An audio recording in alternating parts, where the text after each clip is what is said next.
In this story, Back to the Future, when you hear this, turn the page. Let's begin now.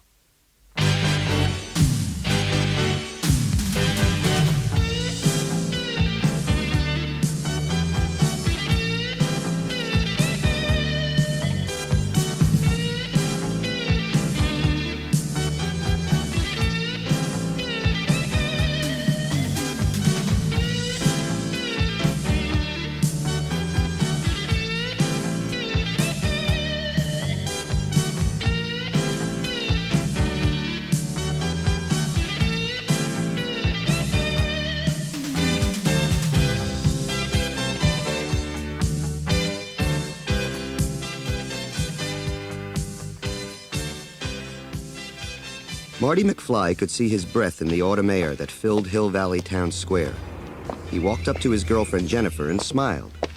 My dad's letting me use his car next Saturday night, he told her. Oh, Marty, it'll be our first official date. Well, it's a crummy old car, but someday, when I earn enough money, I'll get that 4x4 truck I've had my eye on. Suddenly, a voice boomed in Marty's ear. Shave the clock tower. A woman stuck a can between Jennifer and Marty. Please give some money to save the clock tower. She pointed to the big clock on the tower of the courthouse. 30 years ago, lightning struck that tower at exactly 10:04 p.m., and the clock hasn't run since. The mayor wants to replace it, but we feel it should be left as is. Marty dropped a coin into her can. Thank you. The woman said. Don't forget to take a flyer. It tells you all about the clock tower. Nearby, a car honked loudly. That's my dad. I've got to go. Jennifer said, and she kissed Marty. Marty smiled. He was feeling very happy. His happy feeling quickly faded as he watched a tow truck back the remains of his father's car into the McFly driveway. Marty could hear Biff's voice all the way from the street. Biff was his father's boss. I can't believe you loaned me your car without telling me it has a blind spot, McFly. Biff yelled. I could have been killed. Marty stepped into the house. As he'd suspected, his father, George McFly, was backed into a corner. Biff had smashed up George's car, and yet George was apologizing to Biff. That evening, Marty was still upset about the car. Now he would have to cancel his date with Jennifer. There was no use talking to his father about it. Marty's mother, Lorraine, was also no help. That girl Jennifer called while you were out, Marty. She said. I'm not sure I like her. When I was a girl, I never called a boy. Oh, no. Marty thought. The dreaded first date story. Sure enough, his mother went into her favorite tale for the millionth time.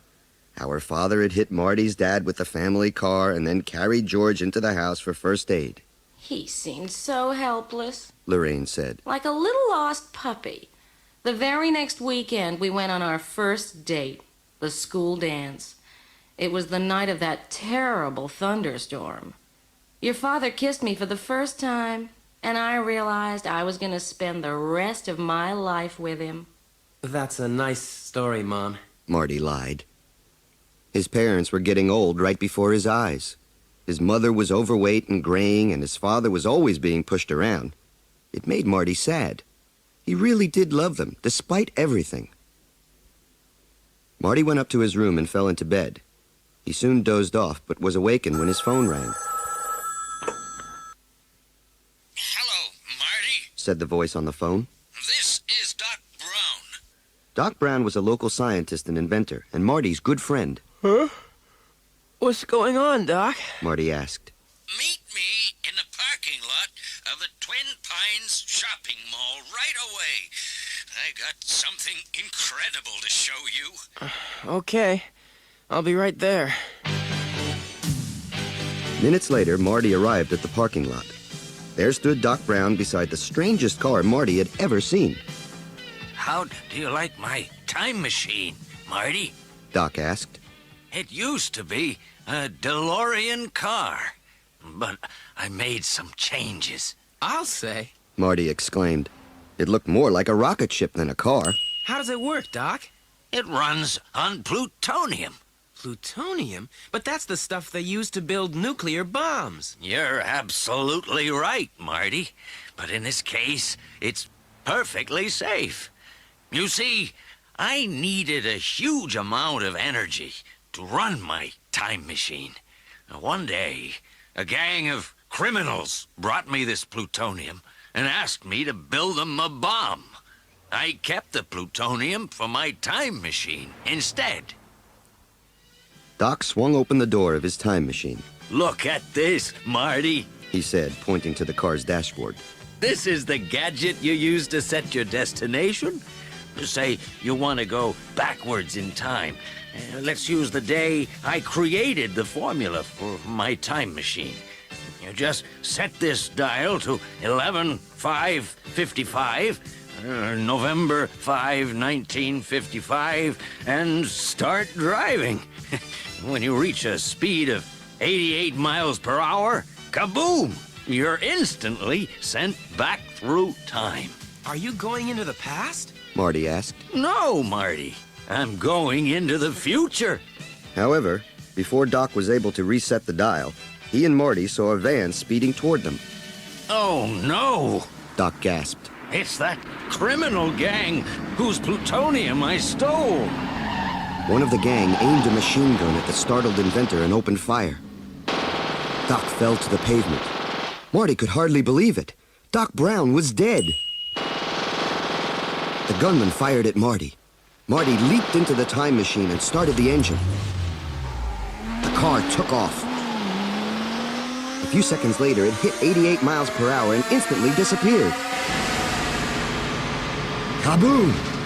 Marty found himself speeding through a cornfield. Wham! The time machine crashed into a barn. Marty got out and realized that he was on a farm.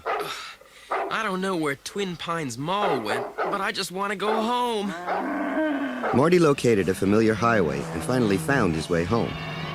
He started to turn onto his own street, but it was gone. Then he looked at the destination dial on the car's dashboard. It read, November 5, 1955. It works! Marty gasped. I've traveled 30 years into the past. My neighborhood hasn't been built yet. Suddenly, the car's engine died. Marty tried to restart it, but it was no use. He was out of plutonium. Marty hid the time machine and hiked into town. But it was not at all like he remembered it. Marty didn't recognize any of the old-fashioned shops that surrounded the courthouse. Marty entered a soda fountain and took a stool at the counter. Hey, McFly! A voice said. Marty turned to see who it was. The voice belonged to Biff. Only this Biff was barely older than Marty. I'm talking to you, McFly. Said the young Biff. Except that he wasn't talking to Marty. Biff was speaking to the boy on the next stool, who was Marty's own father, George McFly. Hey, McFly, you were supposed to do my homework for me. Biff said to George. I'll go do it right away. Answered George. Before Marty could even open his mouth, George had run out of the soda fountain. Marty ran after him. He finally found George up in a tree, trying to see into the house across the street. Suddenly, George came crashing down right in the middle of the road. At that moment, a car turned the corner, heading right for George. Dad! Marty screamed. He threw himself into the street and pushed George out of the way. The car kept coming, and Marty recognized his grandfather behind the wheel just before he bounced off the hood and passed out. Marty woke up in a dark room. Mom? He moaned. Oh, I had a terrible dream. Sitting beside him on the bed was his mother. You're gonna be all right now. She said. She turned on a lamp. It was Marty's mom, all right, except that she was a very young and very pretty girl. You're so Marty tried to find the words. thin. Why, thank you. His teenage mother said. That's so sweet of you. You were so helpless when my father carried you in, like a little lost puppy. Marty's mouth went dry. It was the dreaded first date story. Lorraine was supposed to fall in love with George while taking care of Marty. By saving my father from getting hit by that car, I've just stopped him from meeting my mother. Thought Marty. If they never meet, they'll never fall in love and get married. And if they never get married, I'll never be born. I've got to find Doc Brown. Marty said as he ran out of the room. I feel better. Thanks, Lorraine. Marty didn't stop running until he got to Doc Brown's house. He stepped up to the front door and rang the bell. Who are you? A young-looking Doc Brown asked. Marty told him the whole story, I believe you. said Doc Brown, handing Marty a sheet of paper. It's my formula for the time machine. You've described it perfectly. Quick, let's go get it. Before long, Marty and Doc managed to tow the time machine back to Doc's lab. There's only one problem in getting you back to the future, Marty. Doc told him. Power. Here in 1955, I have no way of getting more plutonium. The only other thing powerful enough to run the time machine is a bolt of lightning. But we have no way to tell when or where one is going to strike. Oh, yes, we do. Said Marty. Marty reached into his pocket and handed Doc Brown the flyer. According to this, Doc Brown began. lightning will strike the courthouse this Saturday night at exactly 10:04. I can rig up something to channel the energy from the clock tower into the time machine. But we still have one problem, Marty. My parents? Asked Marty. That's right.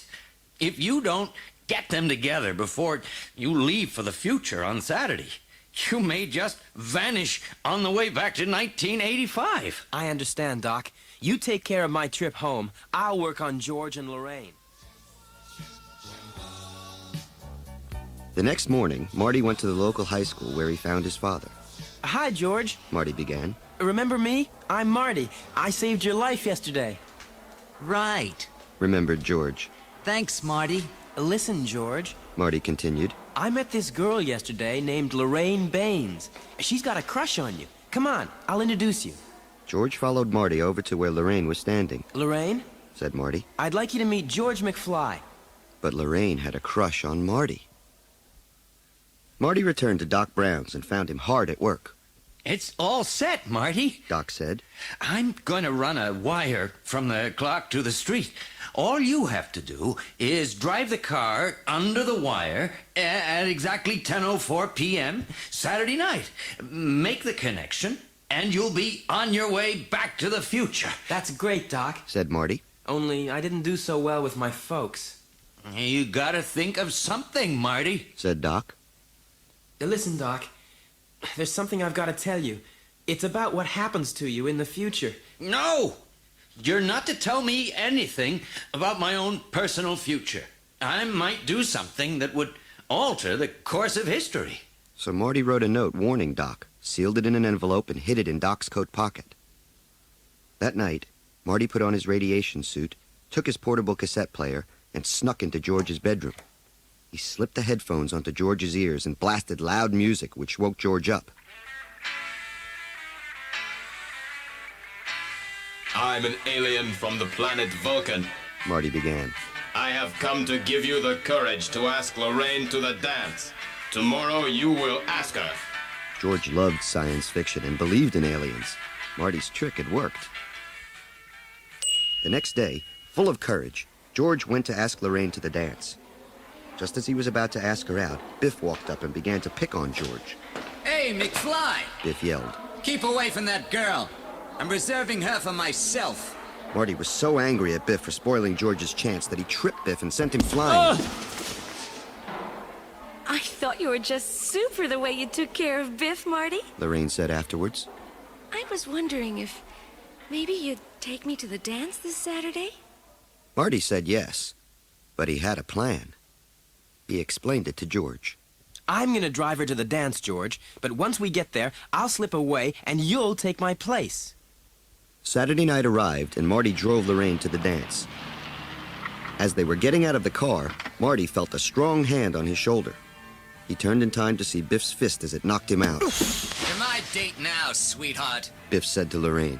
Leave me alone! You're hurting me! Lorraine cried. Suddenly, Biff felt a hand on his shoulder. He turned around and saw George McFly. What do you want, McFly? Biff laughed. Get out of here. George removed his hand from Biff's shoulder Then he saw tears in Lorraine's eyes. You take your hands off her, Biff. George demanded. This time, Biff didn't laugh. I've had enough of you, McFly. Biff said. Maybe I'll teach you a lesson. He grabbed George's arm and twisted it. George had never been so furious in his entire life. He broke free and hit Biff with all of his might. Biff fell to the ground and stayed there. Are you all right, Lorraine? Asked George. Yes. Thank you. Said Lorraine, now dreamy-eyed over George, her newfound hero. Marty awoke in time to see them enter the school. He couldn't have been happier. History had been set straight. It was time for him to go.